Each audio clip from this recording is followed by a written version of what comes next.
When I was on your website, I noticed you don't really have like an address or anything. So do you have a permanent working space or somewhere that you kind of base your operations around?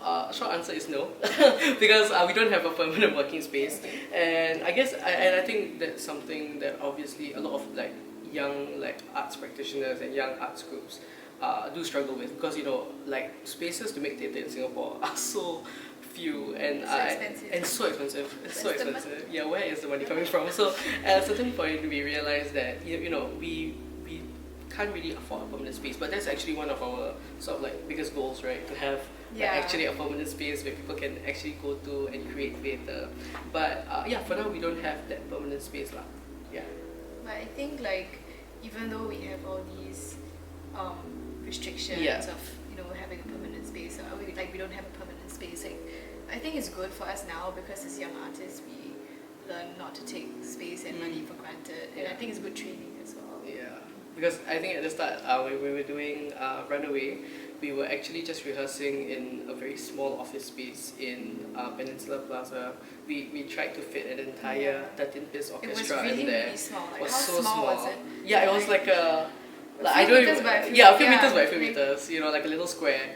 And that was also because one of our production managers actually had a relative who had like that sort of space, and if not for them, like it would have been almost impossible for us to get a space. So we moved from like a rehearsal venue to rehearsal venue every other week. Sometimes we wouldn't know the rehearsal venue a few hours until like before, and then we were like hermits, going everywhere. So and then but of course when we did that, we realized that actually we do need sort of like a semi-permanent space for us to at least do our rehearsal. So in Void Deck, that's what we tried to do. We tried to use our money and budget for a space that we could use for about 1 to 2 months for us to actually just grind it out and grind the rehearsal process and everything. But of course as Erika said, it's really taught us that we can never take this kind of things for granted, like space and like money, because they're so hard to come by, and it's actually quite a luxury in a sense. So where do you get your actors from? We don't just get actors, we get a lot of people in our production committee who do different things as well, like production design, or crewing, or any form of help that we need. We do open calls so that we can reach beyond our social circles, and we can get people who are interested in doing music and theatre that we don't know exist. So we do open calls, and then we call for auditions, and they come for an interview, and that's how we source from everywhere. I mean, it used to just be it used to be just within our like social circles, right? So, but I think like with like our current production Wilderness, we really like fanned out, and like we cast like a wider net for people, and I think we managed to get more like different like people from all sorts of different backgrounds to actually join our production. So that's something really heartening, and we really hope that we could see more of this happening in the future. So you just said that you finding spaces very expensive, but where do you find money to cover the cost of your productions? I mean, we're unlike other maybe full-time theatre companies. We don't have like operating costs, so that's great. But of course, a bulk of our money goes into our production. So we have 2 productions here, one in February and one in August. So to cover these 2 productions, we have like 3 main sources of revenue and money. So firstly is through grants. So we all year round we apply for grants from organizations, or like the National Arts Council. So basically organizations that explicitly say we want to support youth and we want to support young artists. So we have had funding from National Youth Council and National Arts Council, which we are really grateful for. Like they help really cover the initial costs of things like paying for the deposit for our rehearsal venue or our performance venue and stuff like that. So they are really integral in that. Secondly, for other payments, we also look at ticket revenue. So all our ticket revenue goes into funding our production. So it covers for the cost of other things like props, sets, etc. So yeah, most of those are funded by ticket revenue. And of course, thirdly, we have very generous people who actually donate to us, and that's really heartening to see because a lot of them are like so supportive of us that they're actually willing to like fork out money to support us and our endeavors, and we really appreciate them. Yeah, they're all angels. yeah, they are literal angels. So yeah, those are our three main sources. You just officially established the Runaway Company in late 2018. Yeah. Yeah. So what kind of early challenges are you facing? One of the I think the first challenge, I mean, just talking about finance, As always, is I think is the financial part of it lah. Like I think we really owe it to like Samuel, who is our like sort of like producer and treasurer, who really helps us, to apply for grants, to get funding from, and we're trying to diversify our sources of like our financial sources. But I think, finance wise, it's going to always be a challenge for us, I think, for the time being. But I think that's something that we're trying to like.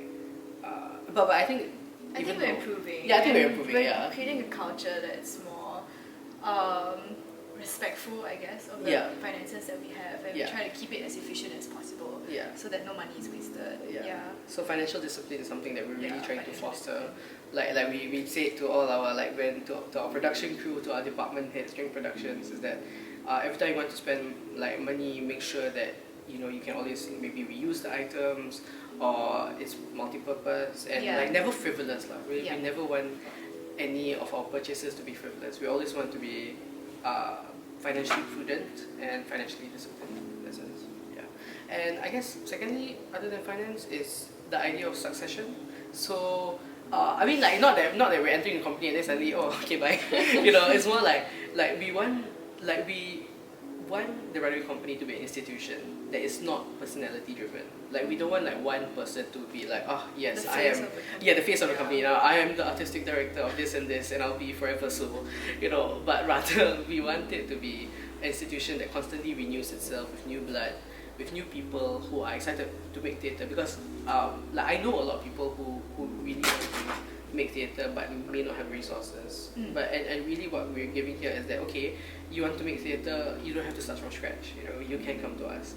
But of course, like to find people who succeed us, and then also like share in our creative vision and have like that sort of like conviction to be committed enough to this is quite difficult. It's not easy to find, because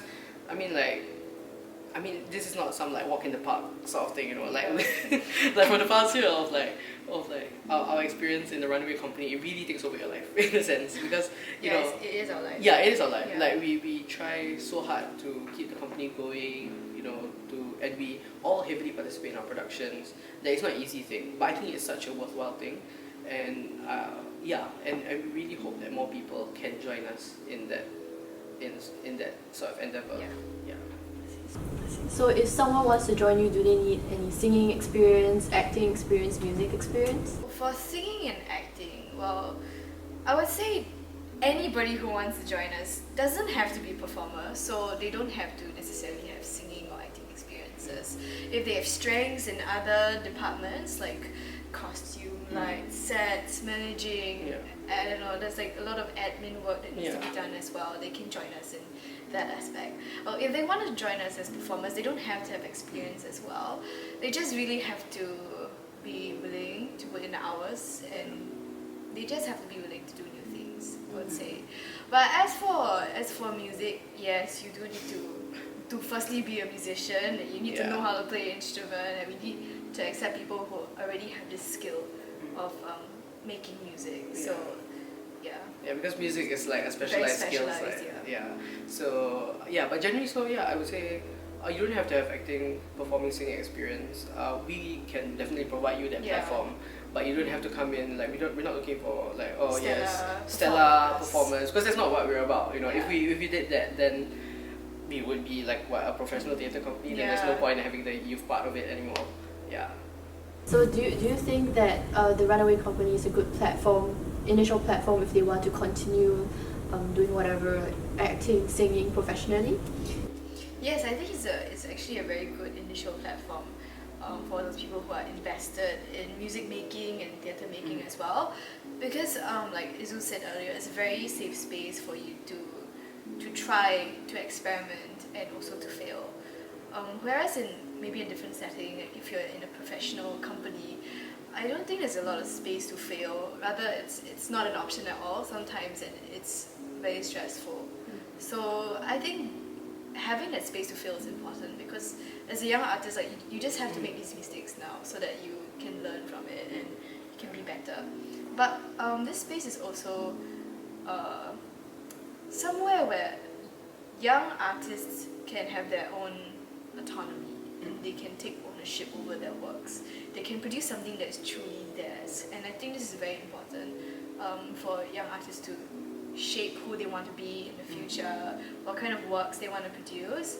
Whereas, again, in a different setting, very often there'll be somebody who is more senior or more experienced telling you what to do, and you'll be executing their creative vision, not yours. Which is fine, and you learn a lot. Yeah. But what we're offering here is really experience for you to do your own works. You stage productions that talk about issues facing the youth. Yeah. So what is the issues that are facing the youth? What is the most pressing issue that's facing the youth right now, in your opinion? I think, I mean generally, so I don't think we have like one particular pressing issue, but I think for me some issues that speak out to me are issues such as like mental health, and I think the conversation surrounding mental health is getting better, but I think there's still a lot of stigma towards it. There's still a lot of work to be done, you know. Like I think it's easy to say that, you know, self-care, but then when it comes to like the nitty-gritty of it, about like people who actually have mental illnesses and their experiences, you know, suddenly it scares people, you know, and there's still that sort of like resistance towards like truly understanding what mental illness is, what mental health is all about, you know. So I think that's something I think we're trying to explore in Wilderness, because Wilderness is like comparatively a very heavy like play, you know, as compared to our previous productions, but I think it speaks to such important issues regarding mental health and how you know, and how youth and mental health is something that is easily overlooked. Like we don't hear much about it. Like, okay, we hear about like increasing like suicide rates, we hear about cases of bullying, but we never really like delve deeper and try to sort of like affect change into that kind of culture. So yeah, that's something that like I personally believe in, like issues in mental health. Yeah. Also climate change. Also climate change. Yeah, it's gonna kill us. Your world is dying.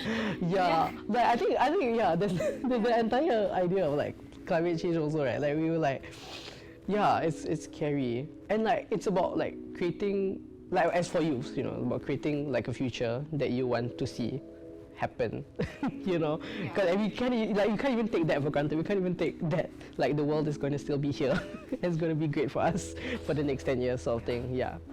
How have your productions, when you put up these issues or you talk about these issues in your productions, resonated with your audience? Like, have you gotten some feedback from your audience? So I think like for me it would be both the audience and the cast as well. I think the first time that I received feedback or I felt like my work meant something was when actually a few cast members, they came up to me before Runaway, before it was shown to the public and all, and they said that they really enjoyed my original work and the songs and they resonated with it. And basically like Runaway was a story that's talking about how this girl wanted to run away from her problems, but in the end she decided to stay and face the day, which is very relatable, and it was something that we were all going through, like in terms of this transition into adulthood. And it's very scary and we want to run away, but we're faced with all these big decisions to make. And that was what the music was essentially saying. And when I had people coming to me and saying that, I really enjoy your music and it sounds good and it touched me, I just felt, okay, this is good work. It's making an impact. And some people like even remember the tune of it. Yeah. And they start singing and I'm like, okay, that's so cool. You remember the music. Okay. For me personally, I think it was during Void Deck. Like, so Void Deck it's a story about like this like 6 people who have not met since like primary school or like early secondary school, and they're basically having this reunion at the void deck they used to hang out in and play music in. And I think and yeah, that was this year. Yeah, the production was this year, and I think like there was one of our exco members, Manlin. She said that after she watched Void Deck, she actually invited some of her old friends to come back, like old secondary school friends to come and watch. And after they finished, they actually went back to after the show, like at night, they went to the Void Deck where they used to hang out in. And I was like, oh, that's so sweet. And then they started talking about the play and how like they related to it, which I felt like was nice. Like it's like one of those like life imitates art imitates life moment. But it was very sweet and reminds you of like the very like the realness of it, like that the art that we make and it's relevant and it's like a real part of their lives, and like so it's not something that we should take for granted. It's like sort of like a responsibility that we go to portray those emotions as clearly and as accurately as possible, because these are like real things that they experience, and it's very heartening to know that through the work that we do, they sort of like they feel something and like they're affected by it. I think that's really special. Connection. Really, it's about that idea that we're connecting. They were connecting. Like everyone is like between the performer and the audience, and even within like us, like all the participants, and everybody who's making the work happen. You just started like just last year, but have you thought about where you see like this company going in like the next 5 to 10 years? Well, I mean, firstly, we just hope that it will be around in the next 5 to 10 years. Like we're speaking very candidly. But we hope that somebody will succeed us and that this dream will continue. And where do we see it? We hope for it to be a platform really for people to just come back and do music in theatre, and a safe place for them to explore and to just find friends and community and like-minded people who want to do the same. That's where we really see it. And I guess in a practical sense, we hope that the productions that we make just like hopefully constantly get better and better, and maybe we can even like just keep pushing the boundaries of keep pushing the boundaries. Theatre music. Because I think youth theatre sometimes gets a bad rap for being like underdeveloped and abstract or like full of like blocks and then nothing much else. But it's so much more, and we want to explore that. Also, financial stability. It's always on our number one. If like if one day we can actually like create a production without having to worry too much about money, or like having to worry like, oh my goodness, where is the money coming from? Are we able to stage this production? Are we able to stage this production? Or doubting ourselves. I think that's the day where we're like, okay, I think we're in a nice spot. We're secure.